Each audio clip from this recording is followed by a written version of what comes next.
Good morning, everybody. Mark Finan in the Home Weather Office on this Monday morning. It's the 20th day of March, 2023.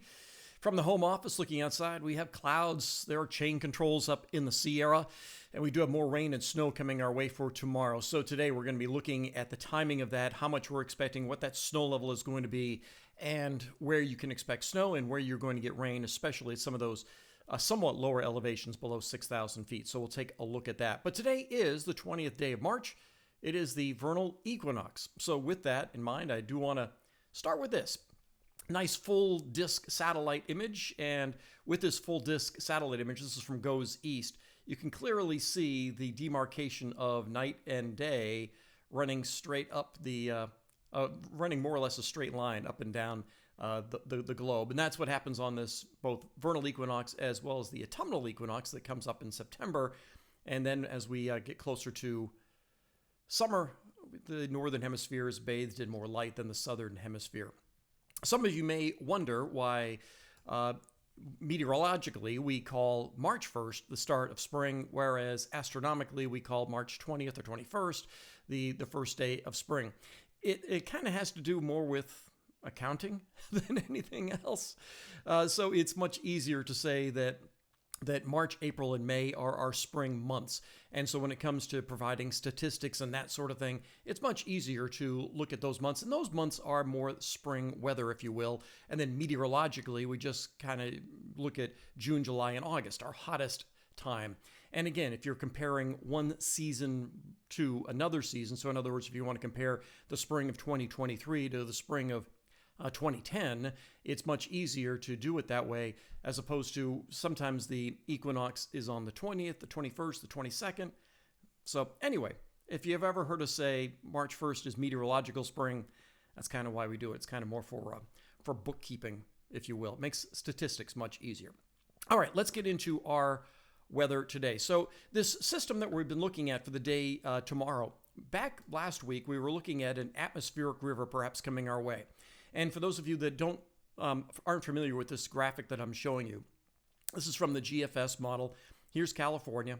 So I'm looking out here in the Pacific. This is Alaska up here. And what you're looking at are these plumes of moisture. These are the atmospheric rivers. They happen all over the globe.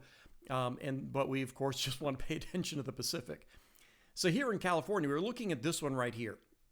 And watch what happens to this one. It kind of comes our way, but it's more angled at Southern California, the San Diego area. And then we are just kind of on the northern fringes of it. We're still going to get good rain. And I guess technically you could say we're part of an atmospheric river, but it doesn't have the same sort of impact that you do when you get the full-on atmospheric river kind of pointed our way that we've seen so many times earlier this winter. Now, I just also want to go forward because this goes out a couple of weeks, and while you can't necessarily trust everything a couple of weeks out, give you an idea here. So this is a week from now. That would be another area of really good rain. We're looking at something maybe next Tuesday, but it doesn't necessarily, again, have the full impact of an AR, but this would be some really good rain next Tuesday, Wednesday. I'll show you that in a little bit.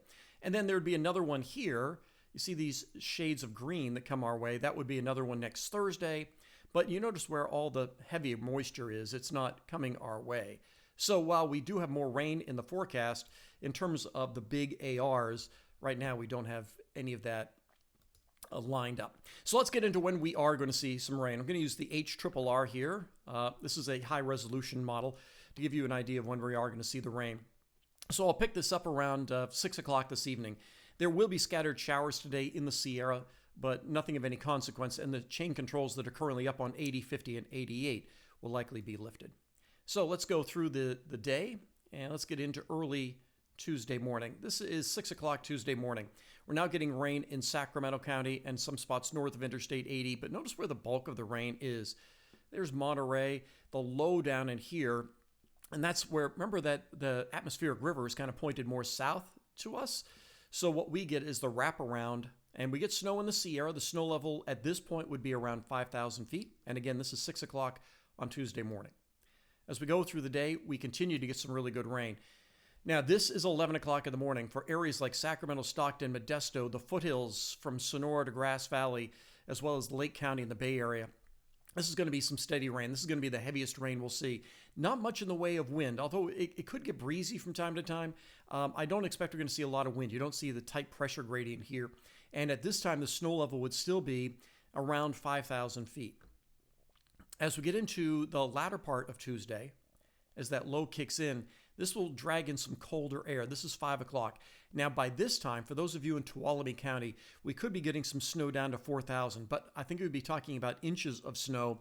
And for those of you in Twain Harte, for those of you in Arnold, I just don't think you're going to see that much snow. I think you're just going to kind of be on that rain-snow line at the coldest part of it, and through the bulk of this, you're going to be seeing rain. This is Tuesday night. And as you can see, it tapers off to showers, and we'll still have lingering showers during the day on Wednesday. That's Wednesday morning at 5 a.m. So let me show you just how much rain we are expecting. This is, again, the output from the HRRR. The NAM is a little bit wetter, but the NAM has been running too wet. And as I scroll over this in the valley, you can see anything from 0.6 to 0.8 inches of rain. In the foothills, about 1.25 inches to 1.5 inches of rain. You go south, these areas highlighted in yellow, this is more than 1 inch of rain. You go into the Big Sur area, the Central Coast, you have 2 inches of rain in many areas here. So again, this is where the focus of the rain is. And then look at down south here in the mountains of Southern California. Some really big totals here because, again, that's where the AR is focused. So how much snow are we looking at? This will, the best snow will be to the south. So this is the I-80 corridor, if you will. Maybe 8 to 12, something like that, up around 6,000 feet. Certainly enough, there'll be chain controls throughout the day on Tuesday and probably into early Wednesday. For Tuolumne County, I think Yosemite may see some snow down on the valley floor. And then you go down to the southern mountains, and here's where we'll see a lot of snow. And then, once again, look at the mountains down here in Southern California. So we may see some issues on the Grapevine as well. So let's go ahead and look forward.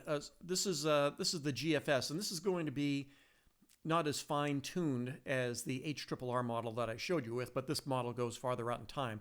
What I want to show you is what we are expecting on Thursday, Friday. There are going to be some weak waves that go by Thursday and Friday, and we're going to include showers in the forecast as well as some light snow on both Thursday and into the day on Friday. So this is Friday. This is Friday afternoon. This is, once again, probably inches of snow. Elevations around 4,000 feet and higher. We'll see that, but enough for chain controls on both Thursday and Friday, but probably not enough we'd be talking about road closures and that sort of thing. And then right now, the early take on the weekend is nice. This is Saturday and Sunday, and then I'll just sneak ahead to look at when we'll have our next best chance of rain. I noticed that plume of moisture on when we were looking at the atmospheric rivers. This is that storm that would come in next Tuesday with another one following it on Wednesday. So we're not done with the rain yet. You know, as we go through this month of March and finish it out, it is, as I mentioned last night, a very cool month, and that's not going to change as we finish out the month in the next 10 days or so. And even as we get into the month of April, it's looking as though this cool and wet pattern is going to continue.